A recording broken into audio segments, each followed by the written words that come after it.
Timber en medio de una tercera ola de contagios COVID, muy desafortunado que incluso estamos viendo algunas entidades federativas hablando de la posibilidad de tener algunos cierres otra vez a la actividad económica.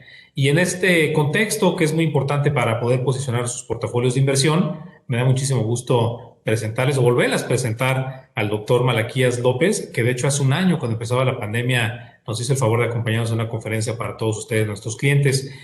Para los que no lo conozcan, les recuerdo, él es profesor e investigador, integrante de la Comisión de la UNAM para la atención de la emergencia del coronavirus. Es médico cirujano por la UNAM y tiene de la Universidad de Yale en Estados Unidos tanto una maestría como un doctorado.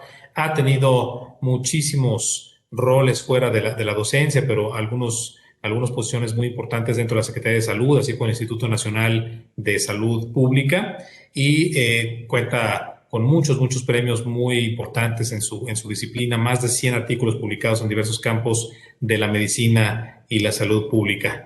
Pues sin más, doctor Malaquías López, bienvenido. ¿Cómo estás? No, no te escucho. Creo que tienes apagado el micrófono. Ok, Ya te bueno, escuchamos. decía que muy bien, muchísimas gracias por la invitación, Enrique, y quiero agradecer a quienes estén conectados hoy por la paciencia que están teniendo con estos problemas que a veces la tecnología nos pone, pero que podemos superar. Muchas gracias por la invitación. No, gracias a ti. Rápidamente, la dinámica es que el doctor Malaquías va a dar una presentación, pero les recuerdo que tenemos ahí la posibilidad de que vayan haciendo sus preguntas conforme vayamos avanzando y al final va a haber suficiente tiempo para que discutamos la gran mayoría de ellas. Adelante, por favor. Muy bien, pues voy a empezar a compartir la pantalla. Espero que ya se esté viendo, ¿sí? ¿Me Sí, confirma? la vemos bien, perfecto. Muy bien, bueno, pues vamos a hablar entonces esta tarde de la COVID-19, igual que hace un año, como ya comentó Enrique. La diferencia es que ahora tenemos mucha información, tenemos experiencia, tenemos evidencia acerca de lo que es esta pandemia por COVID-19 y quisiera hacer un recorrido con ustedes para poder ubicarnos acerca de dónde nos encontramos.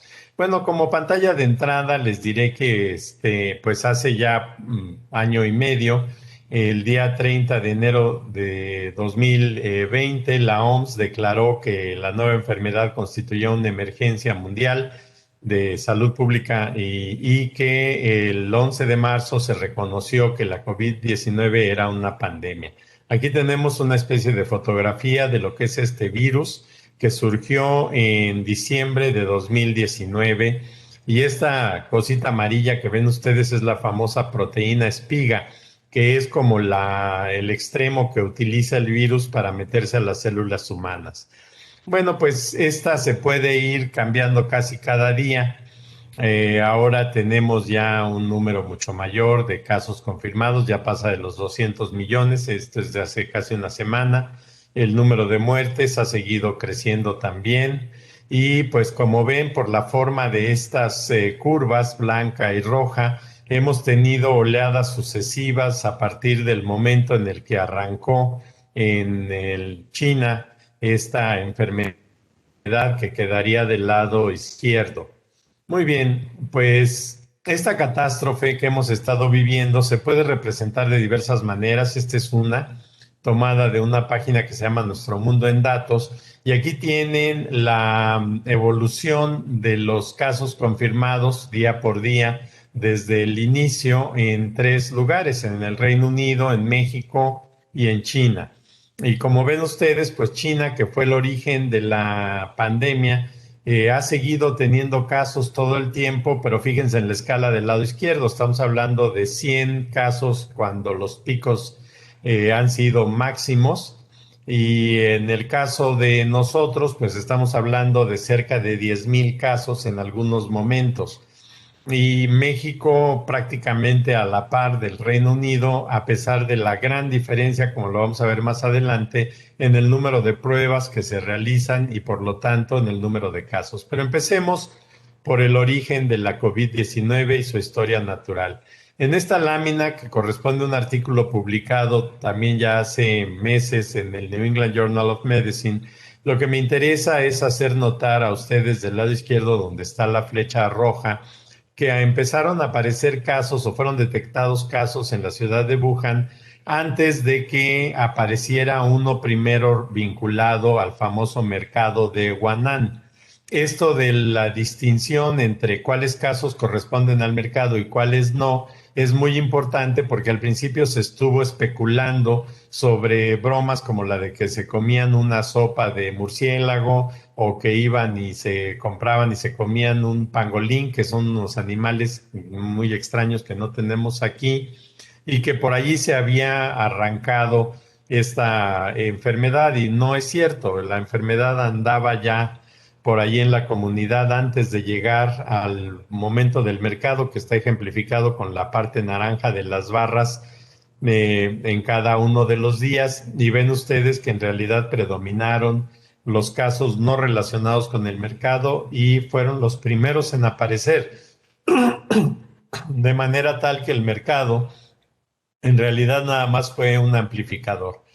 Las flechas nos van señalando cuando se fueron dando algunos eventos importantes, como el anuncio oficial del brote, que fue hacia al final de la primera semana de enero, y después que se confirmó a mediados de enero un primer caso fuera de China, que fue en Tailandia, y que se fueron activando diversas medidas para tratar de controlar la infección. A diferencia de lo que ha pasado en México, en China se tomaron todas las decisiones que fueron pertinentes o que se consideraron pertinentes para tratar de romper las cadenas de contagio.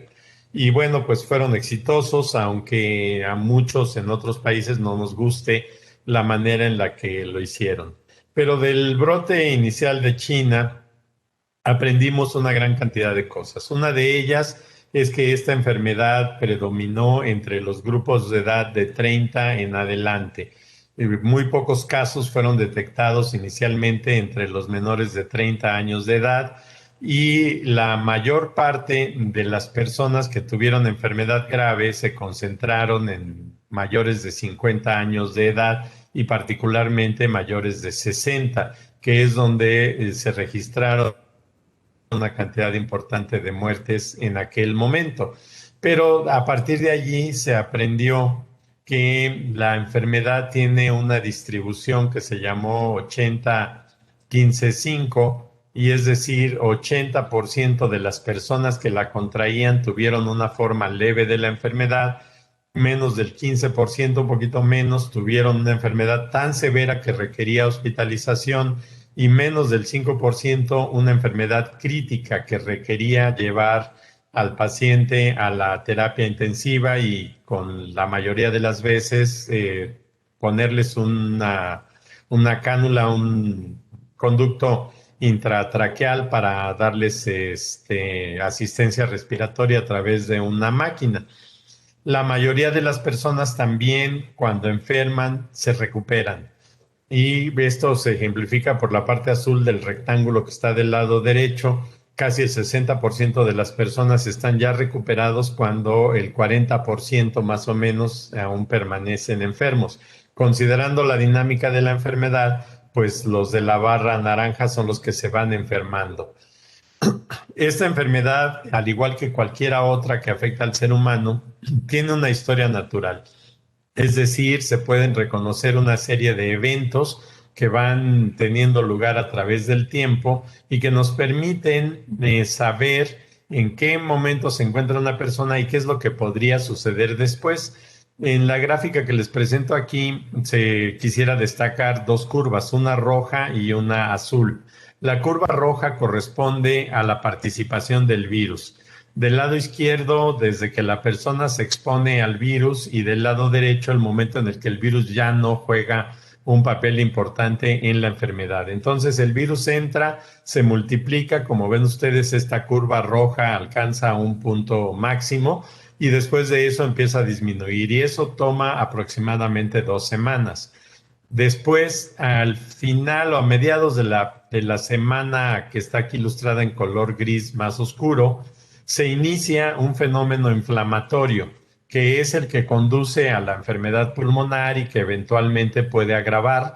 Y como ven ustedes, la línea azul puede seguir aumentando y puede seguir creciendo de manera tal que se vuelve el problema principal. La parte rosa de la gráfica nos dice que ya dejó de tener importancia la participación del virus, pero la persona está en una etapa tardía de la enfermedad que nos llamamos hiperinflamación y que es lo que corresponde a lo que habrán ustedes oído mencionar como la llamada tormenta de citocinas y que produce una inflamación generalizada y particularmente en los pulmones que pueden llevar a la persona a la muerte.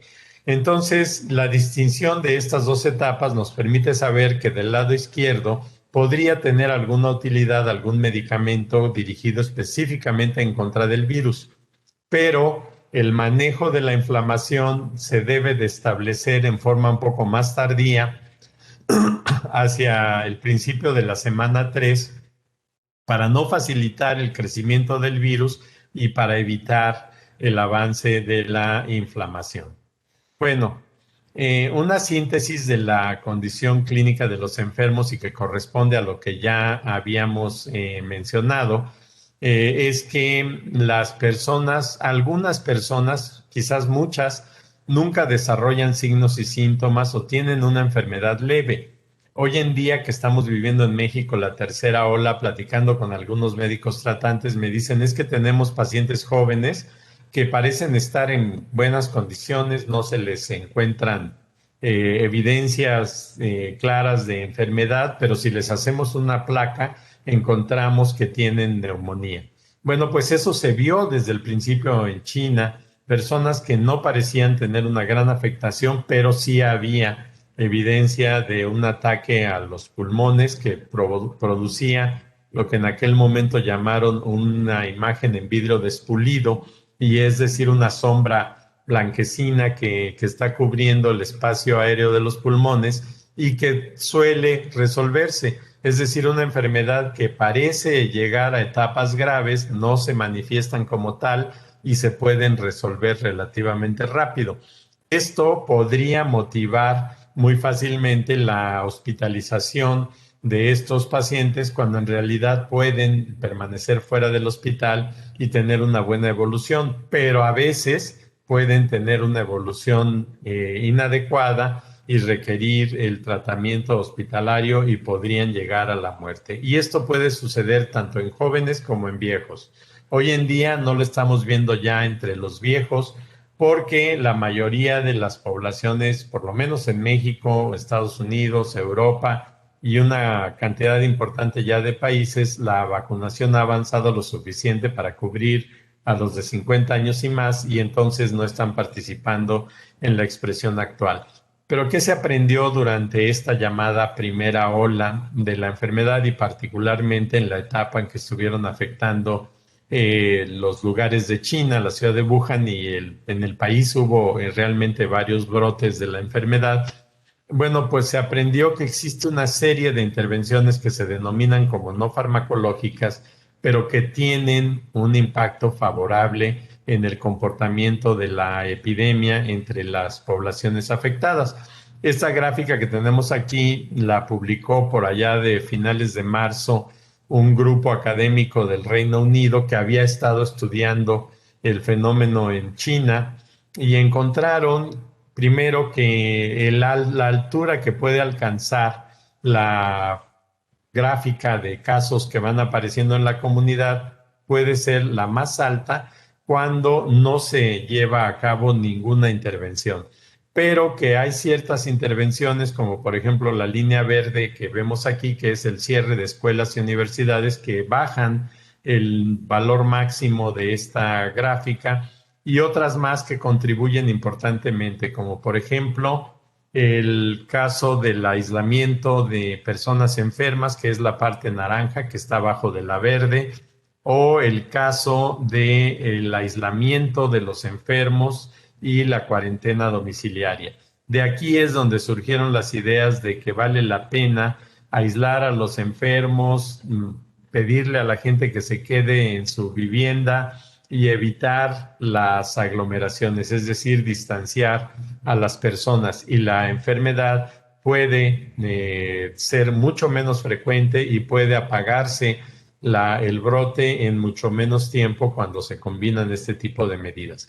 Es importante enfatizar que todo esto se aprendió ahora con la aparición de la COVID-19. Antes no se consideraban medidas efectivas, a pesar de que eran comunes, que eran cotidianas, y por lo tanto no se les daba la importancia que deben de tener para contener la propagación de la enfermedad. Una de las cosas importantes que se aprendieron también es que es importante evitar que los niños se expongan al virus, porque aunque los niños tengan formas menos graves de la enfermedad, sí pueden tener un papel importante en la propagación del virus entre la sociedad. Otro aprendizaje importante es que cuando el contagio se está diseminando, puede ser muy importante cerrar, como ya vimos, las actividades sociales y pedirle a la gente que se quede en su casa, pero si la infección está avanzando, pues es importante mantener el cierre, no abrir. En México se cometió un grave error el año pasado cuando se determinó el cierre a finales del mes de marzo de la actividad social, pero después, con base en una serie de errores en las predicciones, en las estimaciones, particularmente de carácter matemático, se tomó la decisión de iniciar la apertura, y esto favoreció la propagación constante del virus y nos hizo vivir una pues catastrófica segunda ola de la enfermedad hacia finales del año. Y después, cuando se había logrado disminuir la frecuencia de la enfermedad, pero todavía teníamos una alta frecuencia de transmisión, se volvieron a reiniciar las actividades sociales y otra vez se propagó el contagio. En especial, cuando aparecieron algunas mutaciones del virus que provocaron el aumento de los contagios, especialmente, vamos a hablar más adelante, la variante Delta. Existe también, que es la parte que estamos abordando, un conjunto de intervenciones farmacológicas.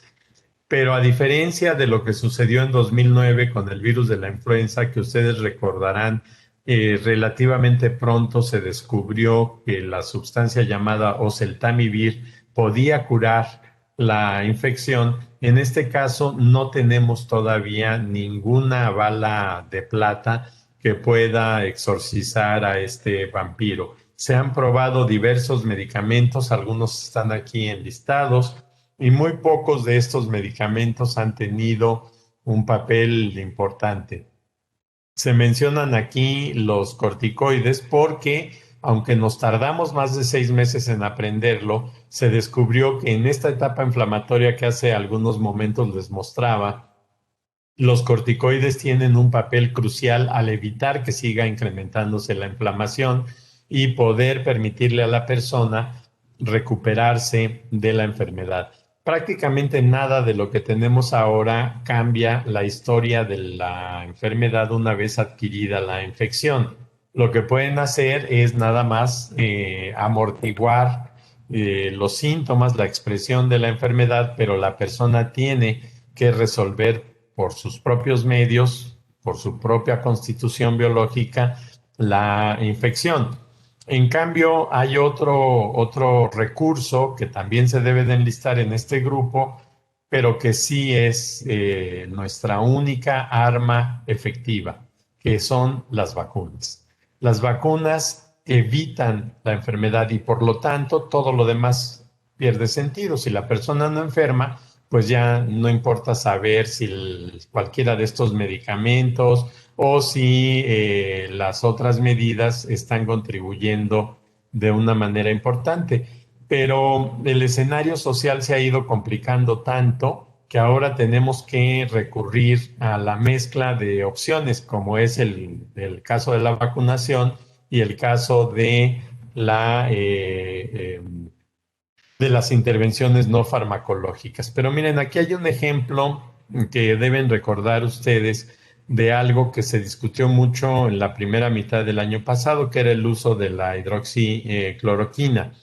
Y miren, este es un muy, muy conocido estudio que publicó un grupo de Francia en el que decía que habían comparado un grupo ejemplificado aquí por la barra, la línea negra, que pues no tuvo ningún tipo de intervención, y otros dos grupos a los que se les dieron hidroxicloroquina sola o hidroxicloroquina combinada con acitromicina, que es un antibiótico, y según ellos, la combinación de medicamentos en 5 días logró que las personas fuesen ya negativas a la presencia del virus y que un valor intermedio se alcanzó con la hidroxicloroquina sola, mientras que los controles que tenían el curso inalterado de la enfermedad seguían siendo positivos. Esto provocó una ola casi incontenible de ánimos que concluyeron en que, por ejemplo, el medicamento se agotó en todas las farmacias, mucha gente fue y lo compró y lo tenía guardado para tomárselo en caso de estar enfermos, y todo por un estudio mal hecho. Hoy en día, pues sabemos que este puede ser uno de los estudios que entren al armario con la etiqueta de experimentos mal diseñados, mal interpretados y que se diseminaron de manera incontrolada. Y quiero mencionar también, para cambiar esta imagen, que todo eso sucedió por la participación de la prensa. Yo no soy como otro que lleva el mismo apellido que yo y que la trae contra la prensa, pero sí quisiera decir que la participación que durante esta pandemia han tenido los medios de comunicación masivos, los medios masivos de comunicación, pues ha logrado en muchos momentos complicar tanto la situación que cuesta mucho trabajo descifrar qué es lo que realmente está sucediendo y hacer recomendaciones sensatas. Quiero también reconocer, decir que al principio, el año pasado, estábamos hablando más en base a lo que nos parecía razonable que a lo que sabíamos, porque sabíamos muy poco de esta enfermedad.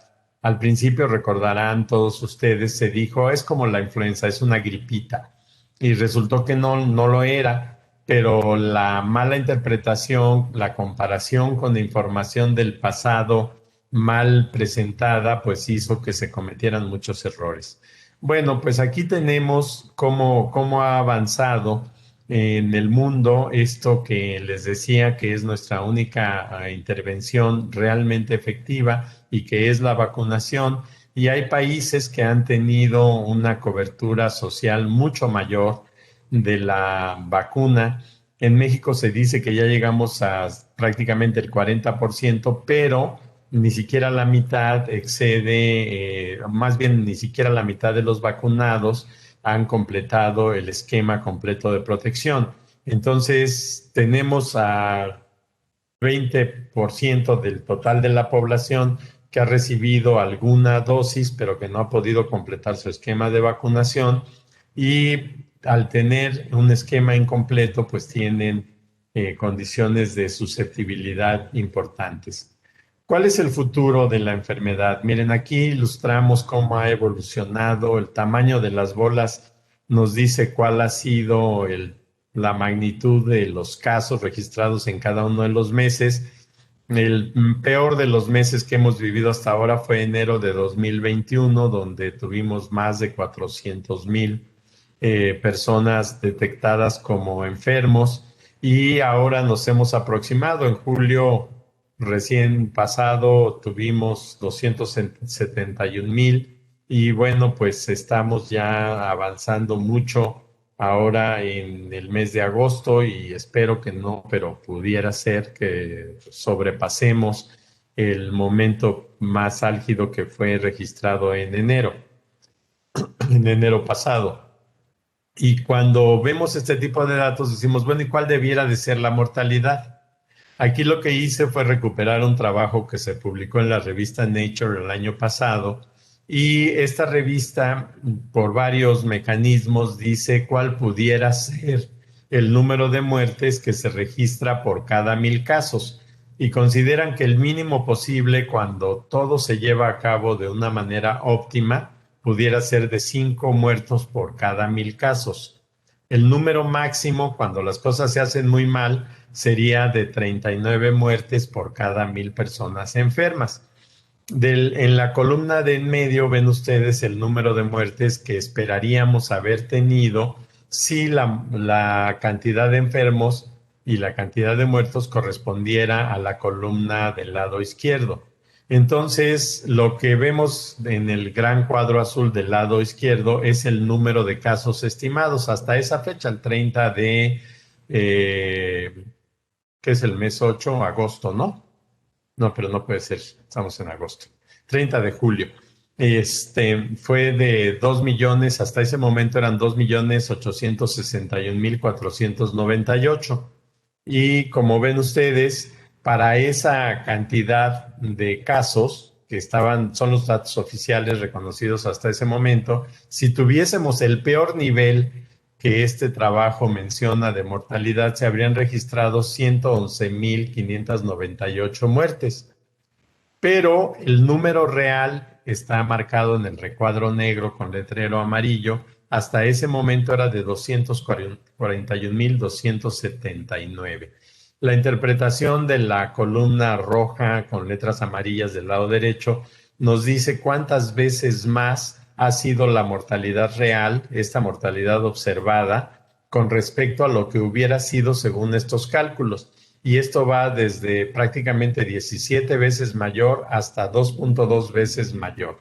O sea, en cualquiera de los escenarios, México ha tenido un número de defunciones muy exagerado con respecto a lo que pudiéramos esperar dependiendo de cómo evolucionaban estas personas. Una posible explicación para tener un número tan alto de muertes es que el verdadero número de casos fuese mucho mayor. Y la falta de pruebas ha logrado disminuir estos hasta entonces 2,861,000, que a lo mejor son el doble, 5 millones, y que para 5 millones pues podría ser no tan malo tener 241,000 muertes. Pero dado que no se han hecho pruebas y que no sabemos cuál es el verdadero nivel de la enfermedad, pues estamos viendo aparentemente muchas muertes para los casos que se han reconocido. Aquí tenemos el número de muertes confirmadas día por día para diferentes lugares por millón de habitantes. Esto ya es convertir las muertes a una tasa, tomando en cuenta cuántas personas viven en el lugar. Y bueno, según esta misma página que les mostraba hace rato, pues aquí ven ustedes cómo han evolucionado países como Nueva Zelanda o Australia, que son los que están en un color café hasta abajo, otros lugares que han tenido altibajos como Noruega o como el Reino Unido y los Estados Unidos y México. Y pues parecería que después del estira y afloja que ha tenido lugar en meses sucesivos, México se coloca como líder indiscutible. Aquí somos medalla de oro en muertes. Y en la contraparte, digamos que la representación contrafactual son Nueva Zelanda y Australia, que han tenido una evolución mucho más benévola de la pandemia a través de todo este año y medio. A pesar de que Australia en épocas recientes ha tenido también un desequilibrio que le ha llevado a que suba el número de muertes, pero de todas maneras, pues están muy por abajo de lo que son otros países, decía, como México, el Reino Unido y los Estados Unidos. Entonces, creo yo que no hay mucha razón para ponernos muy felices porque ahora se nos estén enfermando muchos, pero se nos estén muriendo pocos. En realidad hay explicaciones para que eso esté sucediendo, pero eso no quiere decir que el manejo sea mejor. De hecho, el manejo que se ha hecho ha sido peor. Esta gráfica nos muestra las predicciones que tiene este sitio de la Universidad de Washington y que ha sido bastante exacto. Y según este sitio, para el 1 de noviembre de 2021, En el peor de los escenarios habremos llegado a las 310,000, prácticamente 311,000 muertes. En el mejor de los escenarios habremos llegado a 275,000, más allá de 275,000 muertes. Y bueno, pues creo yo que es muy importante pensar cuál es el futuro que podemos alcanzar y comprometernos y establecer metas claras para tratar de reducir estos fenómenos lo más posible, reconocer el papel que realmente estén jugando diversos factores, como es la presencia de otras enfermedades, como las enfermedades crónicas, la falta de atención que se puede tener con respecto a la población y que ha provocado que la epidemia esté atacando y afectando desproporcionalmente a nuestros habitantes. Esto no es algo que debe servir ni para echarle la culpa a la gente porque no se pone el cubrebocas, por ejemplo, cuando nunca realmente se le ha dicho que lo haga, pero sí para reconocer que tal vez las personas han estado llegando demasiado tarde a las unidades médicas o que el papel que pueden jugar las unidades médicas es muy limitado.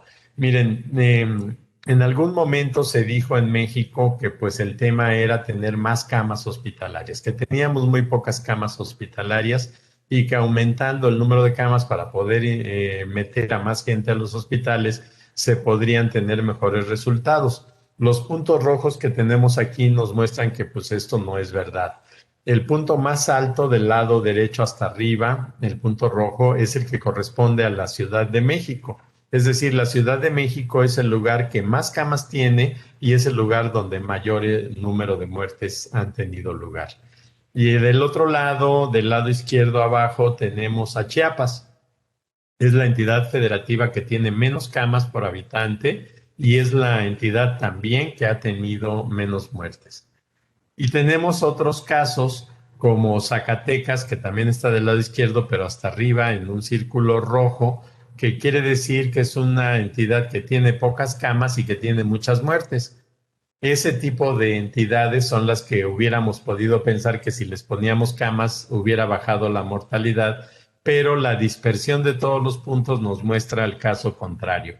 La línea roja podría ser la que deberían seguir todos los puntos si de veras dependiera la mortalidad de las camas. Y la línea azul nos está diciendo que no tiene nada que ver la mortalidad con la disponibilidad de camas. Es decir, realmente no era abrir más camas lo que iba a cambiar el curso de la enfermedad.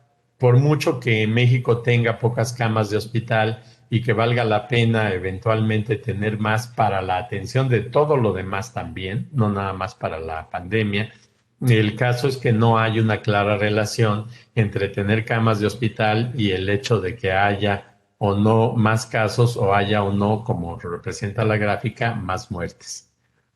Esto, complementando la imagen anterior, nos representa el número de pruebas. Y miren, los países que habían tenido la mejor evolución de la epidemia, según una de las gráficas anteriores, Nueva Zelanda y Australia, son los países que están hasta arriba en el número de pruebas por caso confirmado, mientras que el país que estaba hasta arriba en muertes es el que está hasta abajo en el número de pruebas, que es el caso de México.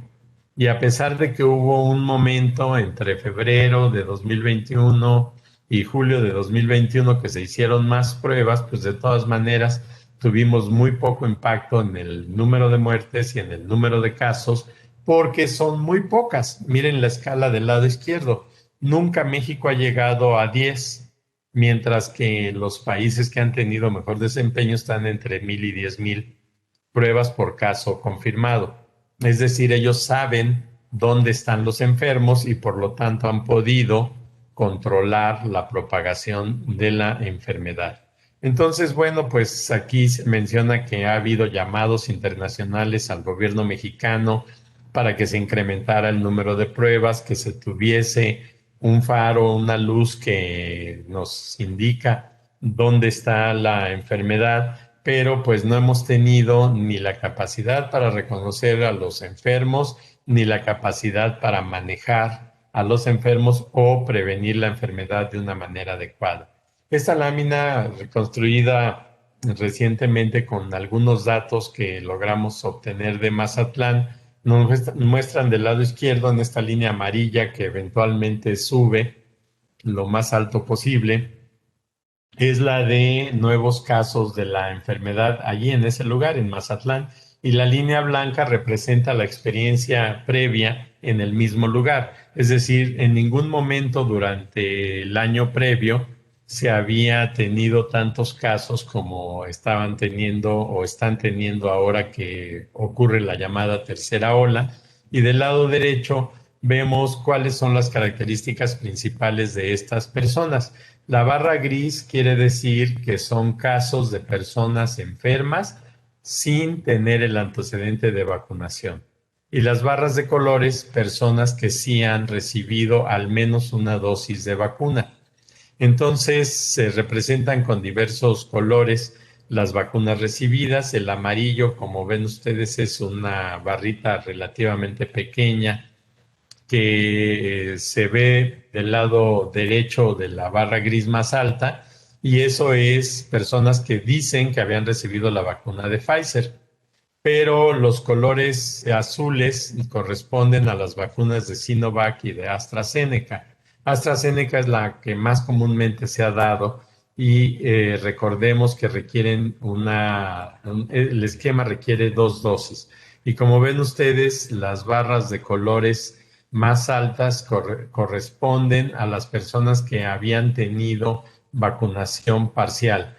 Las que tenían el antecedente de vacunación completa son una cantidad mucho menor, y ahí sí prevalece más las personas que dicen haber recibido la vacunación con Sinovac. Bueno, pues la Ciudad de México, como ya se supo ayer, se encuentra en semáforo naranja. Y pues la conclusión que se le da a esta circunstancia, pues es que hay que seguir como si no sucediera nada. Y se han tomado pocas decisiones importantes y no se vigila su cumplimiento. En especial se dice que es obligatorio el uso de cubrebocas, pero pues no se garantiza que realmente se esté utilizando el cubrebocas. Se dice que no debe de haber grandes concentraciones de gente, pero vemos todo el tiempo en las calles, en las tiendas, en los sitios de reunión, que tenemos aforos superiores a esto del 30%, que hay gran cantidad de contactos entre la población y que bueno, pues todas estas medidas se presentan, pero no se garantiza su cumplimiento. Quisiera decirles del lado derecho cuál ha sido el escenario de la llamada tercera ola en otros lugares. Y miren ustedes, la parte superior es la primera ola, la relación que había entre casos nuevos y muertes, que están ejemplificadas con la línea roja, y pues era muy similar. Subieron muy rápido los casos y subieron muy rápido las muertes.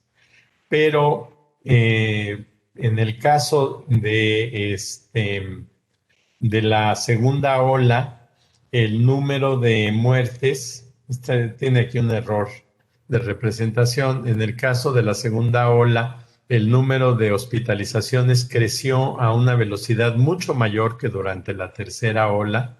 Y, perdón, la de hasta arriba nos está diciendo que el número de casos en la tercera ola ha subido mucho más rápido que en la primera. El segundo nos dice que las hospitalizaciones han sido una fracción muy pequeña con respecto a la segunda. Y la tercera, que es la mejor, la más importante de las noticias, es que al comparar segunda con tercera ola, el número de muertes subió o ha subido muy poco, y todo esto, la gran diferencia ha sido atribuida a la vacunación. Entonces queda como recurso el protegerse para tratar de evitar la infección. Sabemos que el contacto cercano con personas que están infectadas favorece la posibilidad de enfermarnos. Sabemos que la higiene, especialmente de manos, y que tiene que ver con contactos directos, es importante. Y también sabemos que se debe de proteger cualquier persona que tenga cualquier síntoma de infección respiratoria, evitar estornudar abiertamente, tener que cubrirse adecuadamente al toser y no acercarse a otras personas para tratar de prevenir las infecciones. Y bueno, pues también la idea de evitar contactos con animales de granja o animales salvajes que ahora sabemos que podrían también contagiarse. Pero un dato muy importante es un brote recién registrado en el estado de Massachusetts, en el condado Barnstable, donde se estudió a un número importante de personas que adquirieron la infección durante este mes de julio. Entonces, primero vale la pena destacar que en la primera mitad de julio tuvieron lugar en esta zona muchos eventos, hubo múltiples eventos que propiciaron la reunión de grandes grupos de habitantes y que tempranamente se empezaron a notar incrementos en el número de casos de COVID-19 que se estaban reportando al Departamento de Salud. Pero al final del brote se tenía información ya sobre las pruebas realizadas a todas las personas que enfermaron. Y pueden ver ustedes que las personas no vacunadas constituyeron como una tercera parte del total de los casos. Pero esta es una población donde la cobertura de la vacuna ha sido muy amplia. Y a pesar de tener el antecedente de vacunación y además vacunación completa con tiempo suficiente, hubo casos de infección. No fueron casos que tuvieron necesidad de atención hospitalaria y no hubo ningún muerto entre estas personas. La garantía de que no ocurren muertes y que la posibilidad de llegar al hospital es mínima, pues se atribuye a la vacunación. Pero al final de cuentas se supo que la responsable de este brote era la variante Delta. Y el gran mensaje que deja este evento es que a pesar de estar vacunados con las mejores vacunas disponibles, contra la COVID-19, la persona puede contagiarse, puede enfermar, aunque se cure rápidamente, pero también puede contagiar a otras personas. Entonces, las vacunas sí protegen, pero también el virus ya tiene la capacidad de pasar por encima de la protección que estas vacunas brindan y de infectar a personas a pesar de que ya estén vacunadas. Es crucial entonces tener bien presente que todavía estamos lejos de algún tratamiento que pueda prevenir al 100% la infección y también y mucho más lejos de un tratamiento que pueda curar a las personas enfermas. Entonces no basta tener la garantía de poder pagar cualquier tratamiento porque no importa mucho cuál es el tratamiento que se reciba, la posibilidad de tener un resultado adverso, pues sigue siendo casi la misma que al principio y por lo tanto no debemos bajar la guardia, debemos de prevenir la infección. Y a pesar de estar vacunados, debemos de seguir teniendo conductas protectoras que eviten que vayamos a tener el contagio.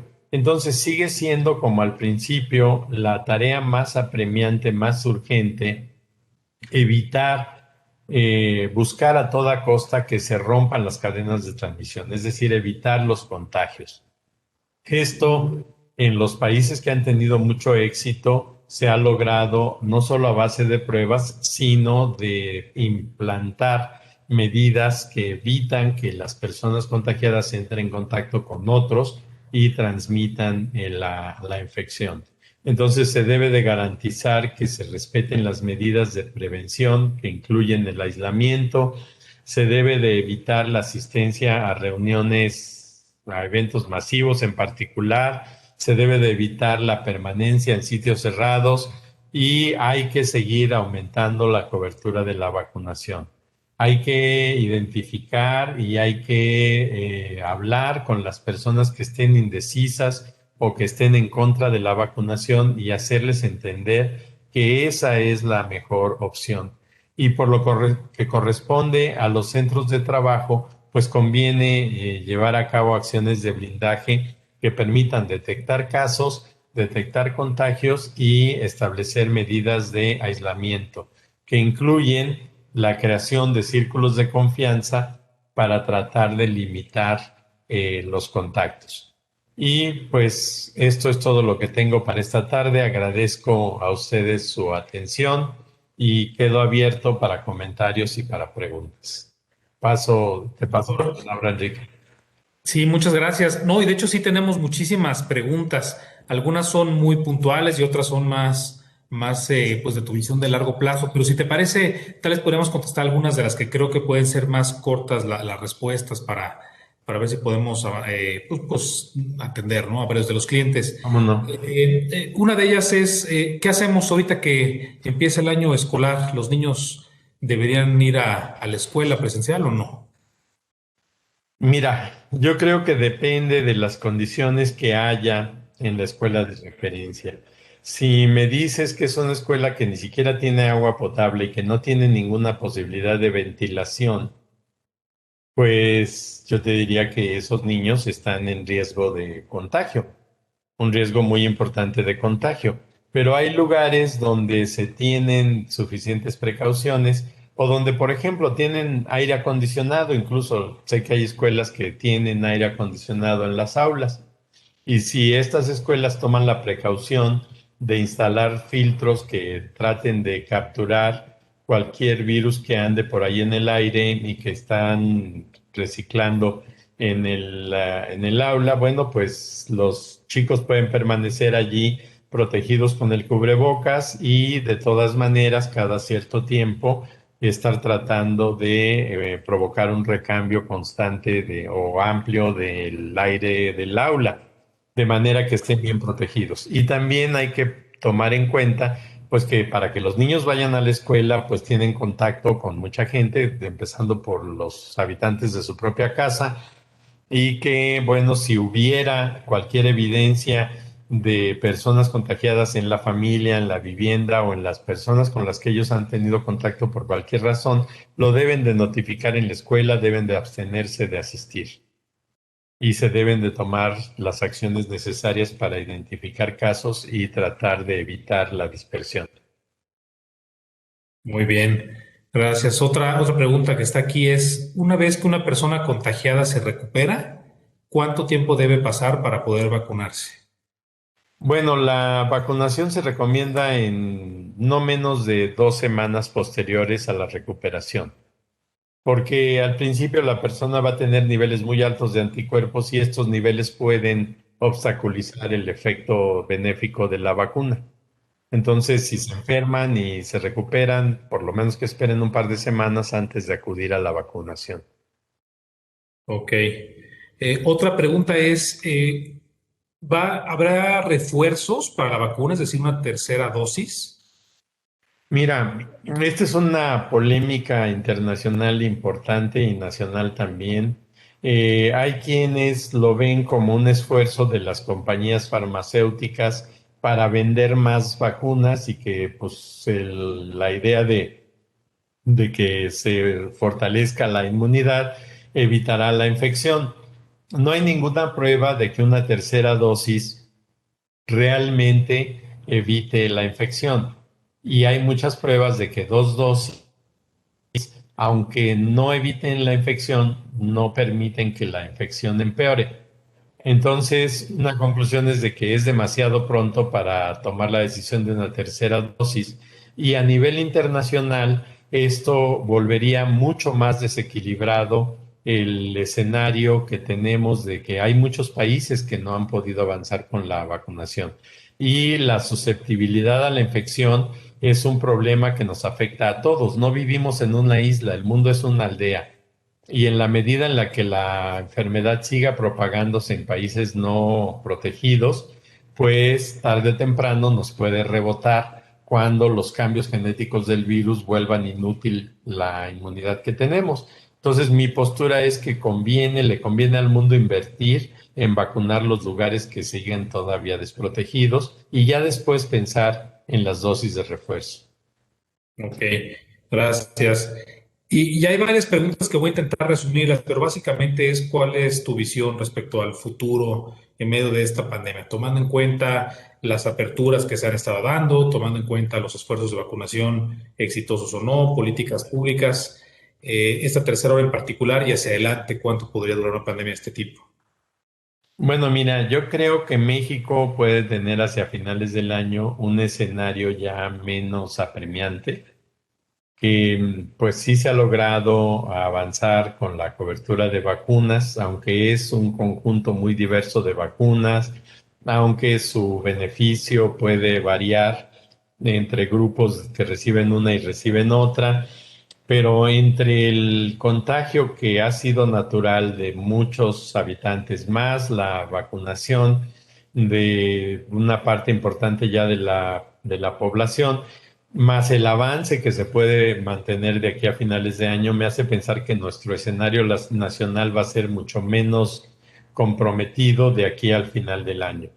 Pero por otra parte, a nivel mundial, la pandemia va a seguir avanzando de una manera muy importante, especialmente en los países donde no ha habido cobertura de vacunación.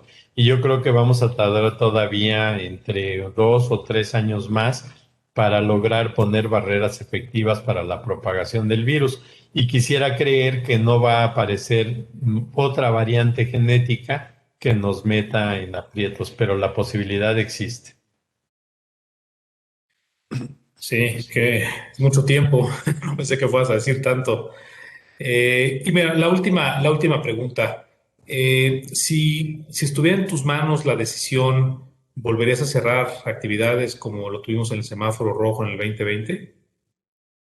Mira, la verdad es que lo que yo pudiera proponer de manera muy enfática es detectar casos y evitar la propagación. La idea de cerrar estaba muy relacionada con la incapacidad para saber quiénes tenían el contagio y cómo lo estaban dispersando.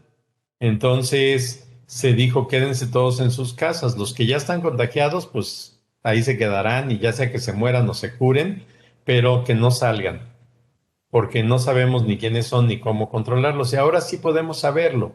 Ahora ya tenemos pruebas suficientemente buenas como para detectar la presencia de la enfermedad y tenemos mucho mejor conocimiento acerca de cómo aislar a las personas contagiadas y detectar a quienes han contagiado ellos mismos para evitar que siga propagándose el virus. Entonces yo creo que se puede plantear un escenario mucho menos exigente de cierre para poder manejar la situación actual. De acuerdo. Pues creo que hemos llegado al final de este evento, doctor. Le quiero agradecer a todas las personas que se conectaron, que participaron en este evento, sumamente interesante. Y a ti, doctor, muchísimas gracias. De verdad fue una presentación espectacular, donde creo que todos aprendimos mucho de lo que estábamos, de lo que tú estás viendo y nos sugeriste muy bien qué podemos esperar hacia adelante. Y pues nada, más te quiero agradecer otra vez en nombre de Actimed y de todos los que están aquí conectados. Pues yo te agradezco la oportunidad, Enrique, y me reitero en la disposición de seguir participando cada que tú me lo digas con este tipo de actividades, porque creo que es muy importante la exposición a la sociedad y el intercambio para poder ponernos de acuerdo y ser más efectivos en lo que estamos buscando hacer. Gracias. Sin lugar a dudas. Muchas gracias. Gracias a todos. Cuídense y hasta pronto.